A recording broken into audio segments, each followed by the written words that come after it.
So hot today.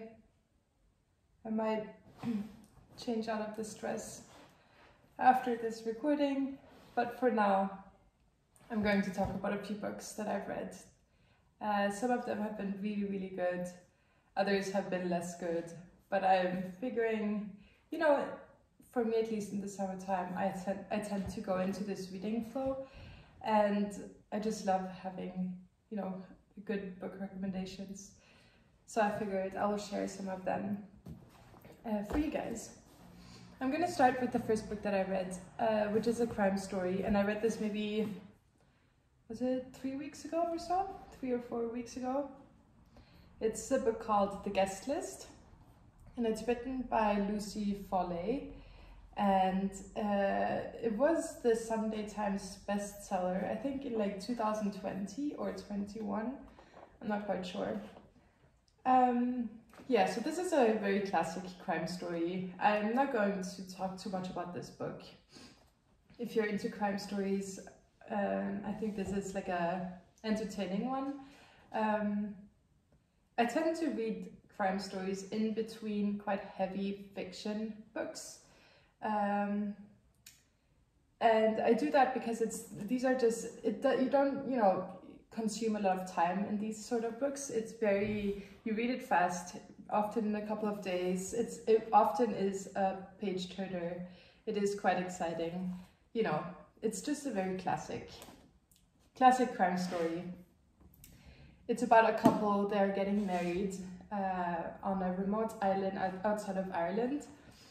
The wife is, she is the CEO of like a lifestyle magazine / influencer, and the husband is an actor. So they're very successful, very popular, and you follow this couple basically, and another, I think you follow also 3 other people who are guests at the wedding, and they are all, you know, you follow their history, you follow the, you know, the story of their relationship basically. It is an entertaining story, and then eventually a murder happen, and they are trying to figure out who it is. So if you're into these books, you know, take a shot, read this, let me know if you like it or not. It was interesting. It was a page turner. I read it in a couple of days. I will give it that, but I wouldn't necessarily recommend it to like my mom or yeah. Then I read another book right after this, which I absolutely loved, and I have a thing for these type of books. They are often like family sagas, but they often they have a very historical, you know, there's an historical event that happens in these sort of books. I think are they called historical fictions? I think so. So that's the genre that I typically love to read, just because it's, you know, it's entertaining, but it's most importantly educational, and this was certainly educational for me because I didn't know much about the history of Singapore until I read this book. So this is the book written by Jing-Jing Lee, and it's called How We Disappeared. And it follows basically two stories, two different people living in Singapore, and you jump in between, you know, Singapore during the Second World War when it was occupied by the Japanese.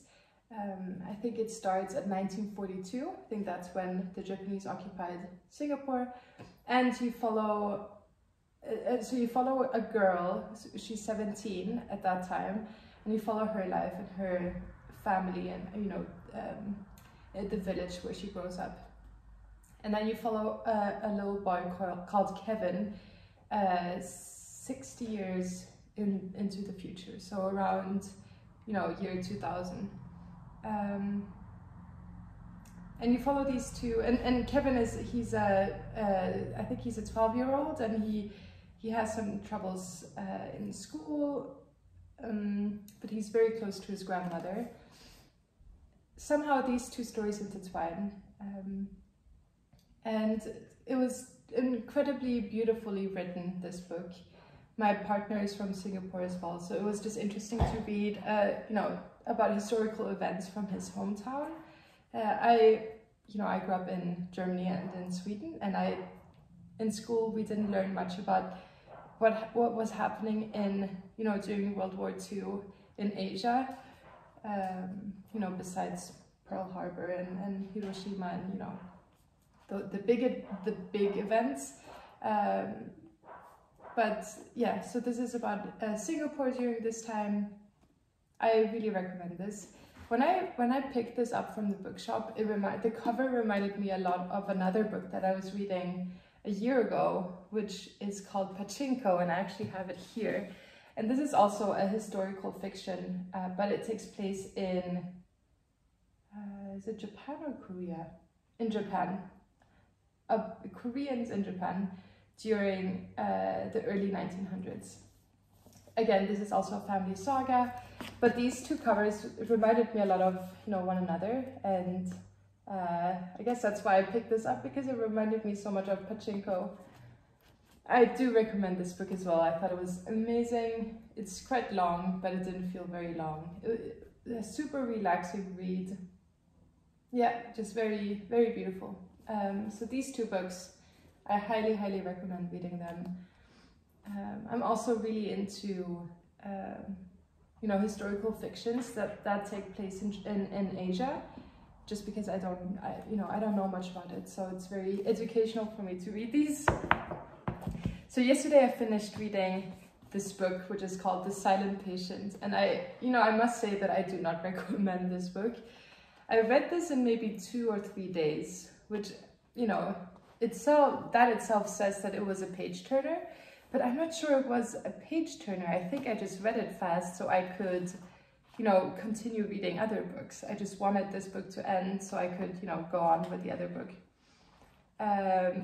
You know, the reason why I don't like it is because it's a very simple language, I think. The storytelling was very, very predicting, I guess, and also, you know, I don't think it was very good written, even though it won the #1 best Sunday Times bestseller and the #1 New York Times bestseller, and it had so many like good reviews.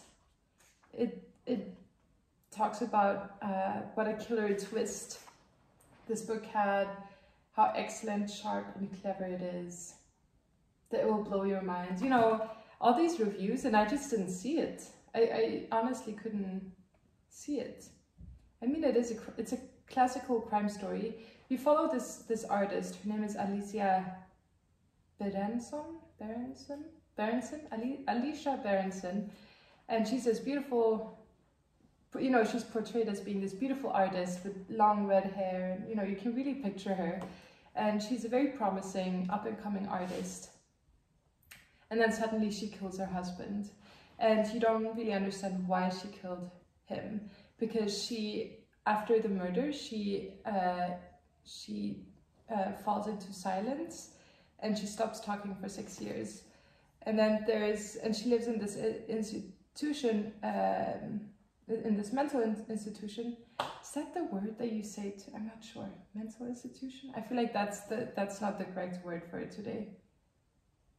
I'm not sure actually, but you know what I mean. If it's the wrong word, I apologize. Yeah, but it's, so she lives there, and she gets a new psychiatrist. His name is Theo, and you kind of follow their relationship, and he tries to make her speak. And yeah, and he tries to kind of solve the murder. Basically, he tries to understand why she killed him, and yeah, he meets her cousin and her I think art manager, or you know, but yeah, I don't recommend this book. I don't think it was entertaining. It was just, I was just happy I finished it. So not a very good recommendation. So the next book, I'm not sure if you can call this a book, but this, I think it took me maybe 2 hours to read this one, and I really enjoyed it.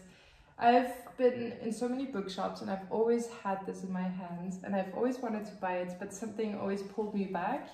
So this is the comic book about Anne Frank's diary, and I've read the original many times, the original diary, and especially when I was like in her age, 14 years old, and at that time I kind of resonated a lot with her. I saw myself in her, in the way she, you know, in a way a teenage girl basically thinks and sees the world. She reminded me a little bit of myself. So this is the comic book about her diary, and what I really liked about this one is it does differentiate itself to the original diary. This one kind of mirrors or paints a more futuristic picture of Anne Frank and her vision of the future. And I thought that was very moving and very touching, just because of the horrible events that happened to her family, to herself, you know, to the entire world during World War II. And I think the reason that made me get this book in the end was one portrait that really gave me chills. Let me see if I can find it. I just thought, oh yeah, here it is. I just thought this picture was so moving, and this was actually the reason why I got it in the end. And it's a portrait of Anne Frank as an older woman. And she's sitting in front of framed articles that she's been writing, like Life magazine, Le Figaro, New York Times, you know, all these, you know, top magazines. And she's sitting there as an author, as a writer, and, you know, looks very confident. And I think that picture just, you know, gave me so many goosebumps, because I just thought it was so moving. And it really is, it is how she's, you know, how she saw herself in the future. And I really hope that she would end up, you know, at this age, at that desk with the pictures around her. Unfortunately, we all know that she didn't. but it was, yeah, also quite educational, a good reminder for, you know, I think we all should read Anne Frank's diary every now and then in our lives, and then this is like a good short version of it, which I really recommend. Alright, so the last book that I'm currently reading, and I just started reading this yesterday, or no, this morning actually, and I've only read like 2 pages, but I'm already in love. And I'm gonna be very short because I see that I've already talked for 13 minutes. It's the book called Homegoing, written by Yaa Gyasi, and this is also historical fiction. This takes place in the 18th century in Ghana, and if I understand it correctly, you follow 2 half-sisters, and they split. You know, one is captured and transported to America, it seems like. And the other one, I'm not sure what happens to the other one, but you follow these 2 sisters and the descendants, I think 8 generations after these 2 sisters. It seems very, very beautifully written. Also, you know, an historical event that I have too little knowledge of, so I'm very excited to learn more about this. I've already been Googling the pictures of Ghana, just to, you know, have the correct image in mind, and also some of the places where they are captured in. There's one called the Cape Coast Castle, which I googled just to have an idea of how it looked like. I'm very excited to read this book. That will be very interesting to me. Also, another tip that I've started to do whenever I want to buy a book or I want to read a book, I'm YouTubing the book and the author, and then I listen to when the author talks about this book, like in interviews and stuff. And I find this very helpful actually, because then it gives me a different relationship. I'm not as biased as when I read like reviews from others, because I hear the words, I hear the description from the author itself, him or herself, and I think that's, I don't know, it just changes the, you know, the view I have of the book. All right, 15 minutes later, and I've talked about all the books.